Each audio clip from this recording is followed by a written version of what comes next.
மாண்புமிகு மீன்வளம் மீனவர் நலத்துறை மற்றும் கால்நடை பராமரிப்புத்துறை அமைச்சர் அவர்கள்.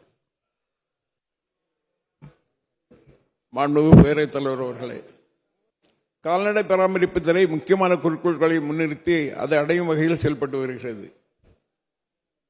இன்றைக்கு குறிப்பாக சொல்ல வேண்டும் என்று சொன்னால்,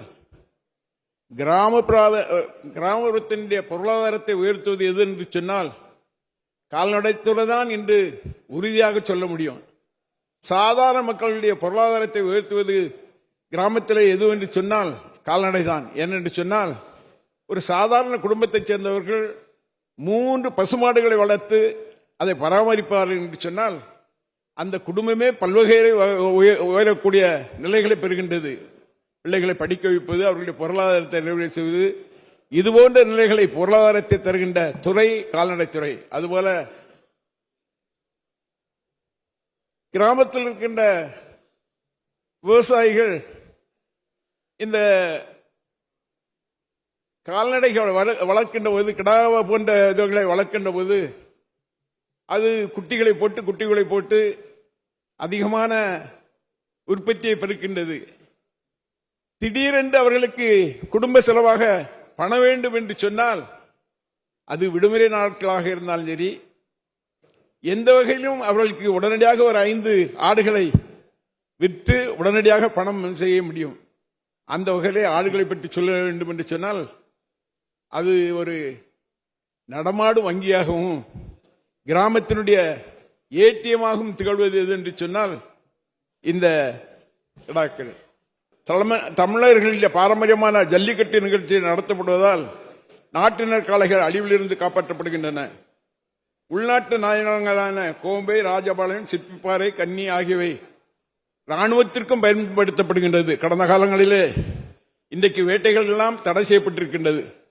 ஆனால் கடந்த காலம் வேட்டையாடுவதற்கு என்று சொன்னால் நம்முடைய நாட்டினங்களாக இருக்கின்ற இந்த சிப்பி, கன்னிப்பாறை, ராஜபாளையம், கோம்பை போன்ற நாய்கள் இன்றைக்கு கடுமையான வேட்டையாடுகின்ற நிலைகள் இருந்தது. ஆனால் இன்றைக்கு வேட்டைகள் தடை செய்யப்பட்டிருக்கின்றது. நாங்களோட சின்ன வயசுல 2 நாயை கூட்டிட்டு காட்டுல முயல் வேட்டை ஆடுறதுக்காக போவோம்.